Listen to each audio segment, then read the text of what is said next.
Assalamualaikum warahmatullahi wabarakatuh. Saya Nana Lutfi Fitri dengan NIM 20319101038. Di sini saya akan menjelaskan tentang asesmen risiko dari proyek konstruksi yang saya gunakan.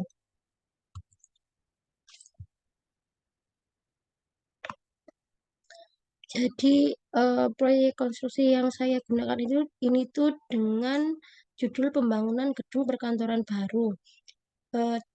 Terdapat asumsi yang pertama yaitu proyek memiliki jangka waktu 12 bulan. Yang kedua, lokasi proyek rentan terhadap banjir saat musim hujan. Yang ketiga, desain bangunan telah disetujui oleh pihak berwenang. Yang keempat, proyek dibiayai oleh bank dengan suku bunga tetap. Yang kelima, tidak ada perubahan signifikan dalam hukum dan peraturan yang berlaku. Dan yang keenam, kontraktor memiliki pengalaman dalam proyek serupa.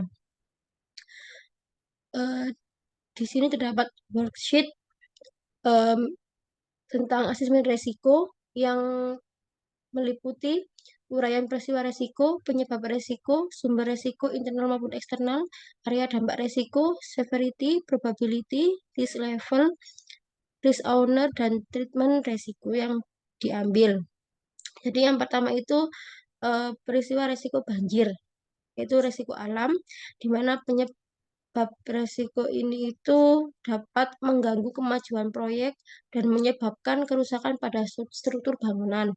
Untuk sumber risikonya ini tuh eksternal karena ini tuh dari alam dan kita tidak akan bisa memprediksi kapan terjadinya bencana alam. Untuk area dampak risikonya yaitu konstruksi dan severity-nya itu tinggi, probability-nya itu sedang, risk level-nya itu tinggi. Untuk risk owner-nya itu kontraktor dan treatment risiko yang diambil itu prevention dengan melakukan survei dan analisis banjir serta penggunaan teknologi pengendalian banjir. Yang kedua, resiko kesalahan desain. Dengan penyebab resiko ini tuh eh, desain tidak memenuhi persyaratan kekuatan dan kestabilan. Untuk sumber resikonya sendiri yaitu internal karena dari konstruksi sendiri, dan area dampak risikonya itu konstruksi dan severity-nya itu sedang, probability-nya itu rendah, risk level-nya itu rendah, dan risk owner-nya itu kontraktor dan tim desain. Untuk treatment resikonya itu reduction dengan melakukan tinjauan desain oleh tim ahli untuk mengurangi resiko kesalahan. Yang ketiga yaitu kenaikan suku bunga, di mana penyebab dari kenaikan suku bunga pinjaman ini tuh juga menghambat proses konstruksi yang dibuat. Untuk sumber resikonya itu eksternal dan area dampaknya itu finansial. Dan severity-nya itu sedang, probability-nya itu rendah, risk level-nya itu sedang, dan risk owner resikonya itu pemilik proyek dan bank. Untuk treatment resikonya itu sharing dengan menggunakan perjanjian pada pihak bank untuk membagi resiko kenaikan suku bunga.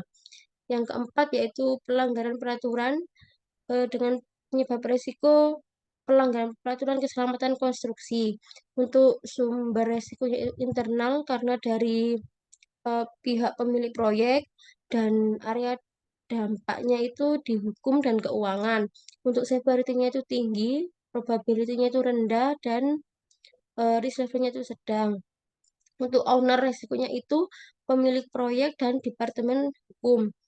Sedangkan untuk treatment resikonya sendiri itu avoidance dengan memastikan kepatuhan penuh terhadap peraturan konstruksi yang berlaku.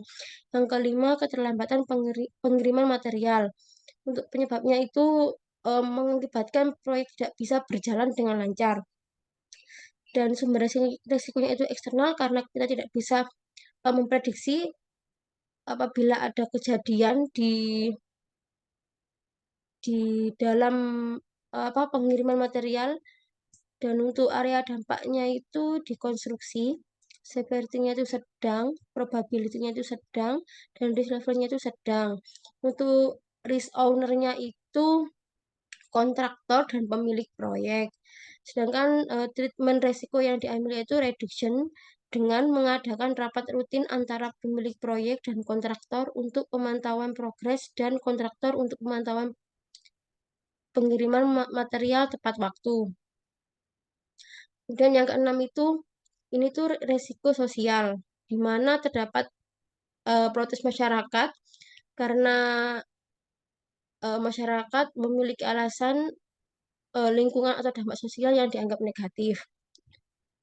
Untuk sumber resikonya itu eksternal karena pemilik proyek itu sudah menetapkan apabila proyek yang dibangun ini tidak akan memberi dampak sosial bagi masyarakat. Namun masyarakat sendiri itu menganggap bahwa proyek yang dibuat ini tuh masih memberi dampak negatif. Untuk area dampak resikonya itu sosial, severity-nya itu rendah, probability-nya itu tinggi, untuk risk level-nya itu sedang, dan owner resikonya itu pemilik proyek dan tim komunikasi stakeholder. Sedangkan untuk treatment resikonya ini tuh transfer di mana melibatkan tim komunikasi yang terlatih untuk menangani keluhan dan menciptakan hubungan positif dengan masyarakat sekitar. Kemudian untuk resiko finansial ini tuh dengan ketidakstabilan konstruksi atau keterlambatan pembayaran dari pihak terlibat. Teknologi itu dengan kegagalan peralatan atau teknologi yang digunakan dalam konstruksi seperti kesalahan penggunaan alat berat atau kegagalan sistem kontrol. Untuk resiko pasar ini tuh dengan perubahan kebutuhan pasar atau permintaan yang tidak terpenuhi setelah proyek selesai. Untuk resiko lingkungan ini tuh dengan dampak negatif proyek terhadap lingkungan, termasuk pencemaran kerusakan ekosistem atau habitat satwa liar. Dan risiko sumber daya manusia ini tuh dengan keterbatasan tenaga kerja terampil konflik, tenaga kerja atau kekurangan keterampilan yang diperlukan dalam proyek. Sekian dari saya. Terima kasih. Wassalamualaikum warahmatullahi wabarakatuh.